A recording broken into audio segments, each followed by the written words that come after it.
because you're the ones getting the story out. Okay. See, we'll they say, I have to wait till I see a picture. We'll go to YouTube tab. I'm broadcasting live and I'll hear you singing. Now And they're like, Now you know it's in. Okay. So now I can go ahead and do it? exactly. But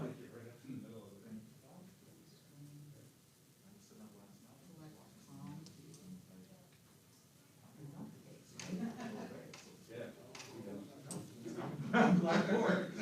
No. I don't want to be live. Because you want to see it pop up. Guys do this little, Yeah. yeah, they don't This is see very- that. this is very good. Don't- Oh, yeah.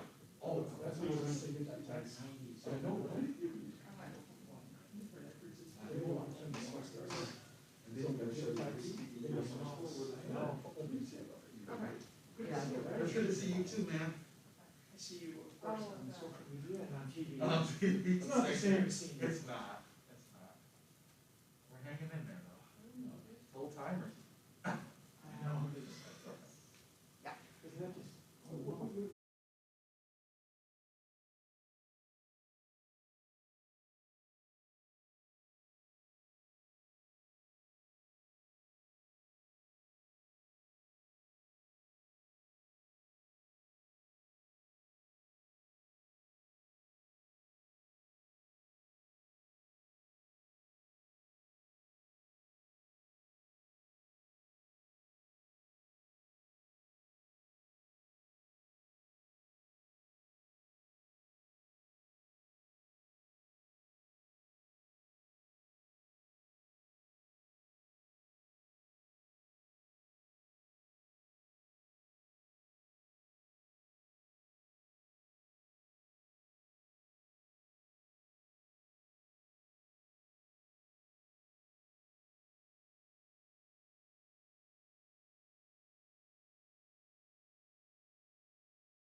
tragic killing of Dante Wright in Brooklyn Center has expedited Phase 3 by a few days prior to the deliberation itself. And at this point, you're well aware that I will not be commenting on the trial of Derek Chauvin. It's so important for the substance of these proceedings to go uninterrupted by, and the judge has made it exceedingly clear. And at this point, the facts, as have been illustrated by the heart-wrenching video of the killing of Dante Wright, have been revealed, and it is tragic and horrible in every single sense. And the pure agony that has been expressed by Katie Wright and members of Dante's family, as well as the greater Brooklyn Center community and across the state, that agony has been palpable. And I know we've all felt it, especially our black and brown communities. And as our neighbor to the north, I want to make it very clear that we are standing with the people of Brooklyn Center as they deal with this tragic and agonizing phase. And as we use this time to talk about public safety measures here in Minneapolis, I want to make it absolutely clear that Chief Arradondo and I do not have authority or control over any non-MPD law enforcement activity in any jurisdiction other than Minneapolis, and the Minneapolis Police Department did not receive any requests to assist in Brooklyn Center, but Chief Arradondo will be talking about that shortly here. And I'll note Operation Safety Net has been a plan, a coordinated one that has been worked on over the last 9 months, beginning in August. It has been a collaboration between city, state, and county officials in setting up this unified command structure, and I know that the chief and law enforcement agencies have been conducting individual outreach to elected and community members for quite some time, whether that is outreach in the press conference that you're watching right now, legislative briefings, individual briefings of council members. We wanted to make sure throughout that people were as up to date as possible with the plans as they proceed. And as local government, all of us, including the MPD, we're very much focused on the work here in Minneapolis. That has to be our top priority, safety and security for the residents here in our city.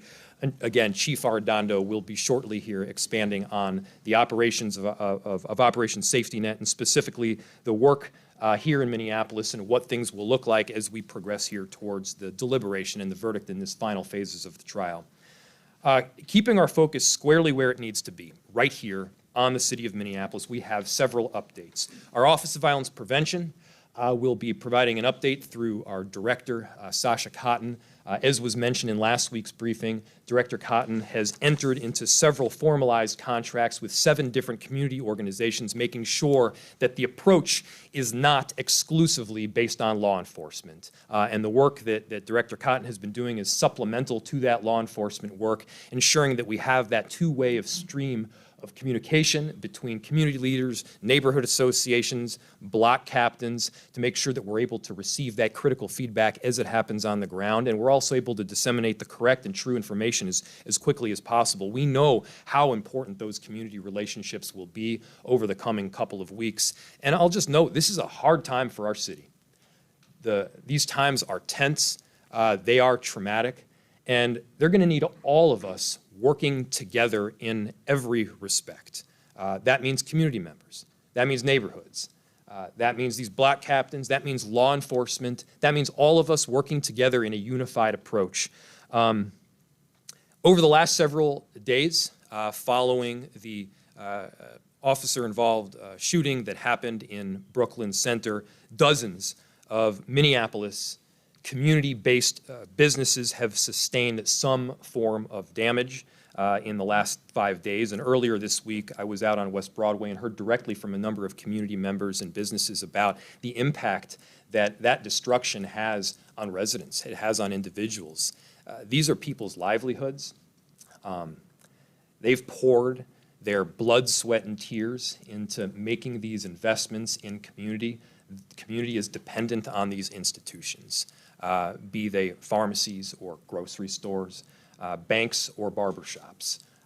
These are community assets that need to be retained for the long haul. And destroying these livelihoods and these neighborhood resources really will be cutting into the very fabric of who we are as a city. And Deputy Director Eric Hansen will be speaking to this very shortly here. And I know every single resident in Minneapolis is acutely aware that this moment is of enormous consequence for our city, for our state, and for our nation and our world.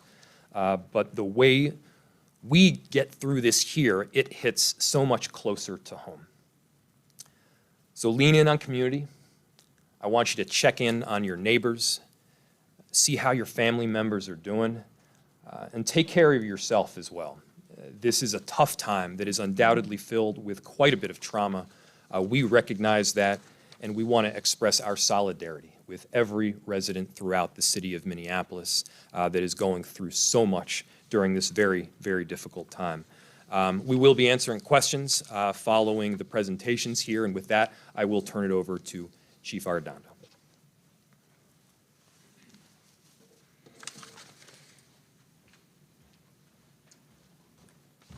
Thank you, Mayor Frey.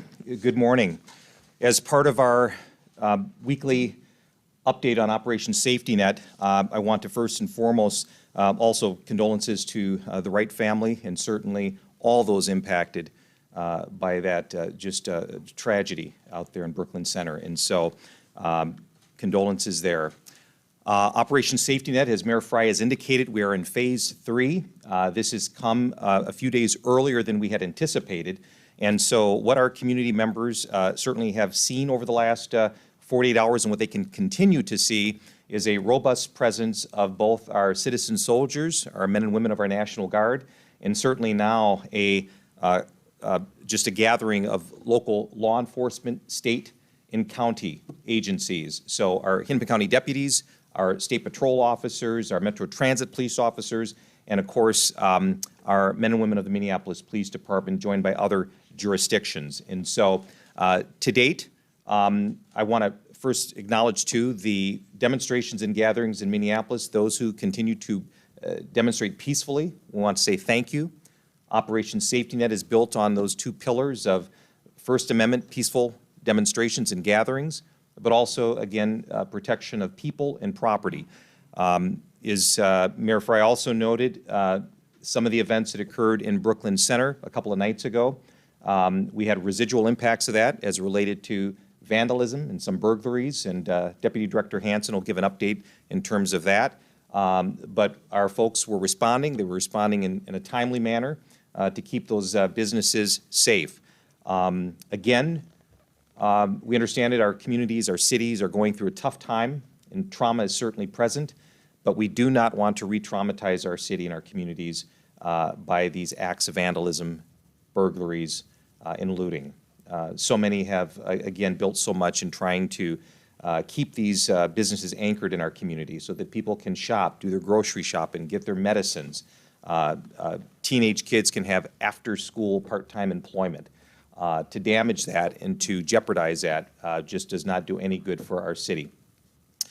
We continue, again, Director Cotton from Office of Violence Prevention will talk about the community aspect, but Operation Safety Net, again, it's a layered approach. Community partnerships and conversations and feedback is so very vital to this, and we've been engaged with our communities over the last 8 months, and so that continues. Our faith leaders, our faith healers, our community healers, our social workers, and our young people. Our young people are going to be vital as we are dealing with this time or going through this time, and certainly as we come out of this time, and so those conversations are going to continue to be very important.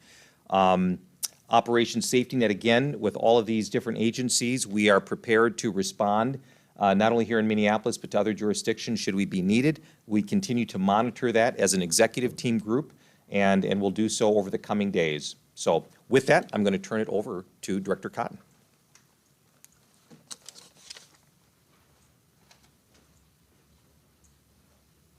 Thank you, Chief and Mr. Mayor. I stand here with a heavy heart today.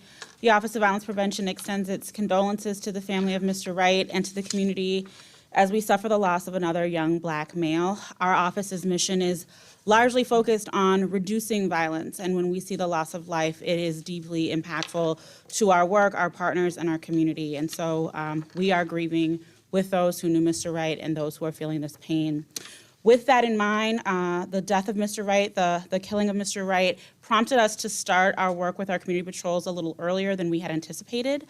Our groups did begin their work on Monday in trying to engage with communities and help to spread the word about the imposed curfew to ensure that community members were well aware of the need to be at their homes by the time of the curfew start. We did focus particularly on our young people given the circumstances, particularly knowing that Minneapolis Public Schools resumed in-person attendance on Monday. So we had our groups paying particular attention to release times, engaging with young people at school let out to ensure that they were receiving some support over the course of this week. Our focused engagement has really focused on some of our major business corridors like Lake Street, Broadway. We've been on the light rails, thanks to Metro Transit for permission for our teams to be on the light rail, as well as on Franklin and Little Earth and around the Lowry corridor. Our engagement, as I said, has focused largely on the curfew on the days that there was one imposed. We've also been able to respond to some mental health and trauma response that community has brought to our attention, recognizing that this is a very difficult time in our community and that the purposes of our patrols are really to help bridge that gap with our community who we know are struggling right now during this very tense time, and to help bring about peace in the community to the degree that that is possible through our work. Just as an FYI, our community groups have been issued lanyards with badges that have the city logo. They are bright orange so that our teams are easily identified, in addition to the t-shirts that they wear, which bear the logos of their individual organizations. And with that, I will end my comments and turn the mic over to Deputy Director Hanson.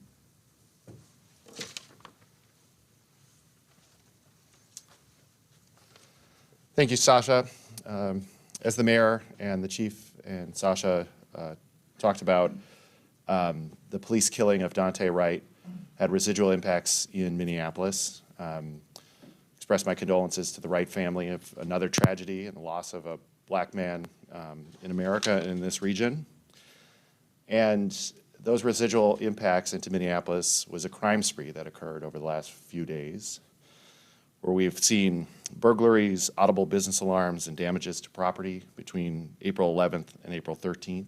The city received at least 200 calls into 911 about these damages. These were not related to the unrest and the protests in Brooklyn Center. These were an opportunity to attack the businesses, and many of the businesses in areas where unrest impacted them last year, and a number of them are just getting back on their feet. These are businesses that are operated by our community. They are people who have put their livelihoods on the line to open retail services and other businesses in Minneapolis, and they continue to get attacked. It'll be a long time for us to know exactly what happened, but this is what we know right now. Of the 200 calls we received, we believe about 140 businesses were impacted. We received calls in all parts of the city of Minneapolis. The most frequently impacted business types we observed from the data include cell phone stores, gas stations, pharmacies, liquor stores, and tobacco shops. We believe that many of these businesses are operated by entrepreneurs of color and immigrant businesses, and as I said earlier, have a great impact on the community. The damages that we have observed do not rise to the level of a full FEMA or SBA damage assessment. We won't be doing a field survey at this point in time, but we have reached out to business associations and businesses for self-reported data, and we've received, we have a list of businesses that we believe are as accurate as we have now, and we'll be releasing that in a map later today. And we're asking businesses to report to the city so we can better understand how to support them through our small business team or our business technical assistance providers. We've received assistance from business associations and city council members' offices to collect this information. We thank them for that. And anybody who wants to directly connect with the city of Minneapolis, please call the small business team at 612-673-2499 or email us at smallbusiness@minneapolismn.gov. Now, as we look forward to the next week, as the trial moves in potentially into the jury deliberations, businesses will continue to be on edge, and there'll be some anxiety in the community. We encourage everybody to continue to shop local as they get through this, this trying time, and support our community as they support us. And with that, I'll turn it back to the mayor. Thank you.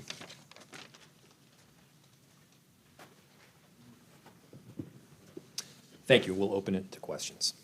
Can you clarify, if there are protests or riots in Minneapolis, who has the final say on tear gas, rubber bullets, those sorts of tactics? Is it the chief? Is it you? Is it the sheriff? And where is that outlined?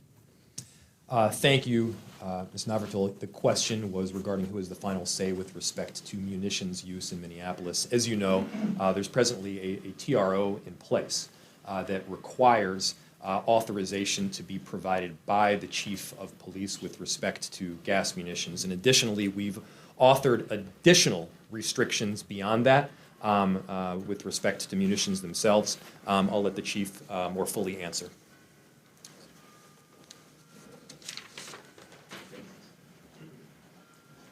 So as it relates to in charge of the jurisdiction when we have, if we have civil unrest here in Minneapolis, specifically to gas munitions, the TRO states that if they have to be utilized, that I ultimately will make that final call. Obviously, I'll be in briefings with the mayor to assess, make sure that he's assessed of the situation, but ultimately, in our jurisdiction, it would be my call. That, of course, can transfer over, for example, if the situation were to occur on our highways or freeways. Colonel Langer of the State Patrol then would have that jurisdiction. So it's really predicated on the jurisdiction, but for Minneapolis, I would make that final call. Chief, and Mayor, I have a question. Phase 3 is what you're in now. Can you remind me, how many phases are there? Is this the final phase, or is there a fourth phase when the case goes to the jury? Yeah, it's a good question. So Operation Safety Net is built under 4 phases. The first phase was really the planning and pre-assessment and looking at critical infrastructure, meeting with community, which is ongoing. The second phase, which we were in when we started the opening statements. Third phase is what we are in currently right now. That is, the trial is ongoing. We know that the jury at some point in time here in the coming days is going to deliberate to reach a verdict. We are there now. The fourth phase is demobilization. And so that's when Operation Safety Net, we're talking obviously with our elected officials, we're talking with our community, and that's when we can feel the temperature that we can sort of collapse all of those resources. So we're in phase 3, and there's four phases to it. So phase 3 is the highest level of preparedness for whatever might happen. Phase 4 is when you get to start demobilizing. Yes, phase 3 is the highest level of that presence in our communities. And so, yes. And can you characterize how much more difficult the Daunte Wright shooting has made your job that was already very difficult in terms of trying to prepare for whatever might happen? So the question being, the situation in Brooklyn Center, how has that impacted certainly my responsibilities and our preparation? You know, we plan for the unexpected. Clearly, even our phases did not account for you know, a specific officer-involved shooting. You know, just right in the midst of certainly the trial. I think that the biggest impact is that we have to be flexible and adaptable to allocate resources metro-wide, which we are doing in terms of Operation Safety Net. In Brooklyn Center, there's obviously been the assistance of State Patrol, Hennepin County deputies, and other agencies. But we just have to remain flexible and adaptable. So, but again, we've put in several months of preparation and planning, and it's a good plan. It's a good plan. Are you concerned that National Guard is being drawn away from Minneapolis to deal with the unrest in Brooklyn Center? Is that stretching them too thin, or are you convinced they can have enough people to help you? The question being, am I concerned about the National Guard in terms of those resources with these other events that are happening? I have the utmost confidence in General Mankey. He has done a wonderful job in terms of drawing up more additional resources if we need them, and we're placing those citizen soldiers in the areas that we do. I can also just say to everyone, too, over the last 48 hours, I've received numerous calls from businesses and residents that have been very happy about the presence of seeing them out there. Deputy Director Hansen mentioned about some of the harm that was done to some of our local businesses. They've been very happy to see them around Broadway, Lake and Lindell, Uptown. And so But no, General Mankey's done a wonderful job of making sure that those soldiers are where we need them. Chief, are there any credible threats to our area because of the, Chauvin trial's about to end and what's happening in Brooklyn Center? Are we getting any credible threats of people coming from the outside, coming into our city, causing damage? Yeah, the question, are there any credible threats right now to the city of Minneapolis based on where the Chauvin trial is in progress? I briefed the mayor daily on our intel threat assessment, and as I briefed him this morning, there is no specific intelligence that says that Minneapolis right now is under threat specifically related to the trial. Of course, our partners were monitoring that on the hour. Phase 3, by the way, is also a ramped up intelligence apparatus to make sure that we're monitoring any threats either locally or that could come in from other places. So as of today, there are no threats related to our city and the trial.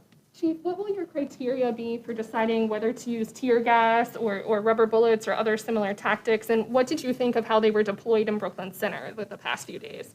So the question was being, what will be the criteria for me to decide if gas, munitions, and other things less lethal should be used in Minneapolis? And part of that really we've laid out through Operation Safety Net over the past couple of months. We talk about what's encouraged activity, and then we also talk about what's unlawful activity. The mayor stressed this too. We cannot allow damage to property. Chief Tyner's here. We cannot allow structural fires, arsons, assaultive, riotous behavior. Those are the things that we cannot allow. If a situation were to get to a point where we needed to try to resolve it as safely as possible, but there was a need to use those, then of course I'm getting real-time information from those folks who are out there, and then I would ultimately make that judgment. But I think there's a clear distinction that we've always tried to make over the last several months of what's encouraged activity and what's unlawful. Again, we can't allow buildings to be set ablaze. We can't allow folks to be assaulted. We can't allow looting, those types of things. So, yeah. And just to clear, are the mutual aid agencies required to follow your directions on munitions, or can each individual agency make its own decision for their own officers? So the question is, under the mutual aid agreement, are all those agencies bounded by just simply the Minneapolis Police Department policies and TRO? No, they are not. However, the wonderful thing about having all of us at the table is all of those leaders of Operation Safety Net are aware, as the mayor indicated, they're aware of our TRO, our temporary restraining order. They're aware of the criteria that I have to have on the ground here in Minneapolis.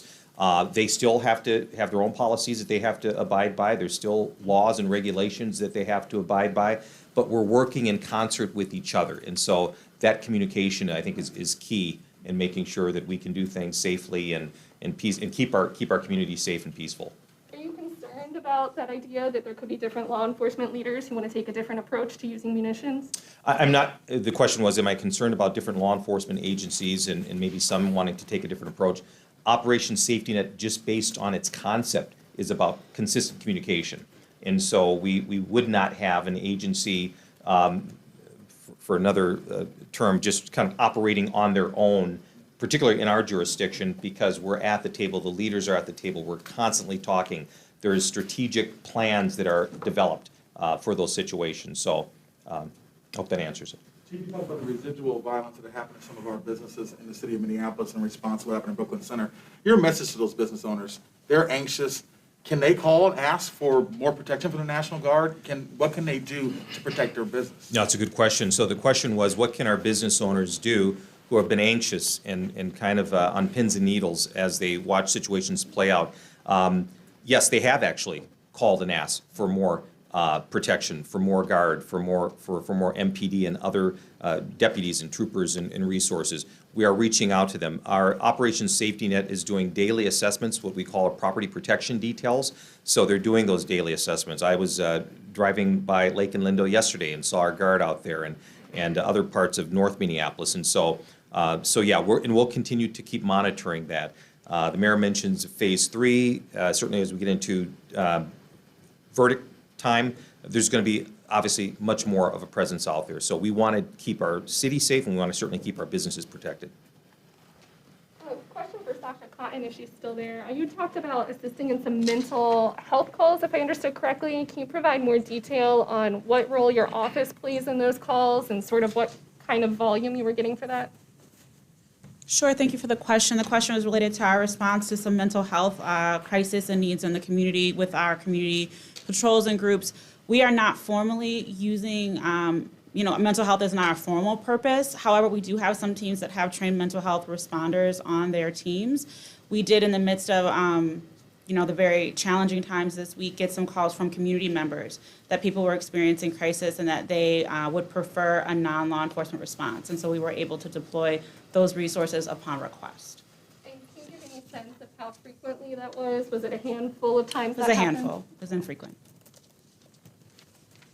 Some folks in the city have said they thought they saw more kind of concrete barricades going up around different buildings. Is the city boosting up barricades around any of its facilities?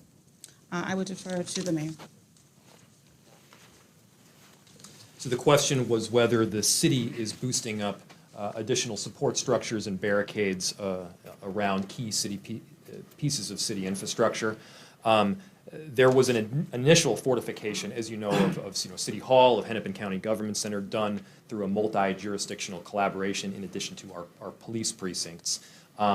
Through going into phase 3, some of the precincts did receive some additional bolstering as well, but I'll turn it over to our interim director, Brett Jelly, who can provide some of the updates there.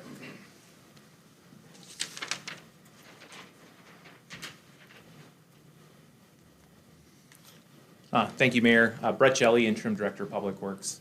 The mayor's correct. Each of the locations from Government Center, City Hall, and city precincts had a kind of a phase 1 perimeter plan that was installed prior to the trial beginning or right around the start of the trial. And then there was a plan to add some barricade at some locations as we approached verdict. That work's been happening this week and should be completed by the end of the week. So that was pre-planned before Dante Wright's death? That is correct. The question was that pre-planned? And yes, it was. And is there any extra cost to that? I know we had some initial cost estimates on fencing and barricades.